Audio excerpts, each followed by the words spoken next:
नमस्कार मित्रांनो, जनरल माहिती या यूट्यूब चॅनलवर आपले स्वागत आहे। मी या चॅनलच्या माध्यमातून विविध विषयांवरील जनरल माहिती आपणास सांगत असतो। मित्रांनो, आपणास माहीतच असेल, येत्या 22 जानेवारीला अयोध्येच्या राम मंदिरात रामलल्लाची प्राणप्रतिष्ठा केली जाणार आहे। संपूर्ण देशभरात हा सोहळा उत्साहात साजरा केला जाणार आहे। गर्भगृहात रामलल्लाच्या मूर्तीची स्थापना करण्यात आली असून या मूर्तीची पहिली झलक समोर आली आहे।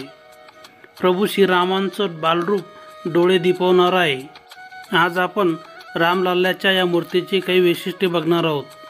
तत्पूर्वी चॅनलवर नवीन असाल तर कृपया चॅनल सबस्क्राईब करा व कमेंट बॉक्समध्ये जय जय राम लिहिण्यास विसरू नका।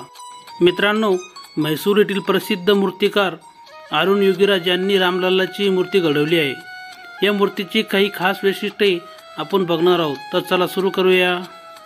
नंबर 1 चे वैशिष्ट्य आहे 51 इंचाची मूर्ती काळ्या शाळीग्राम शिळेपासून बनवण्यात आली आहे। नंबर 2, रामलल्लाच्या मूर्तीचे वजन जवळपास 200 किलो इतके आहे। नंबर 3, रामलल्लाची मूर्ती पाणी प्रतिरोधक असून हजारो वर्ष तशीच राहील। नंबर 4, या मूर्तीची चमक वर्षानुवर्षे टिकणारी आहे। नंबर 5, रामलल्लाच्या डोक्यावर मुकुट आणि आभामंडळ आहे।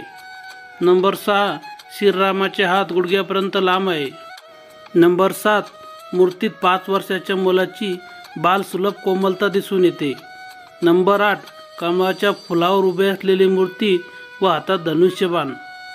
नंबर 9, भव्य कपाळ आणि मोठे डोळे। तर मित्रांनो, ही होती अयोध्येतील रामलल्लाच्या मूर्तीची काही खास वैशिष्ट्ये। अशाच नवीन माहितीसह भेटूया पुढच्या व्हिडिओत।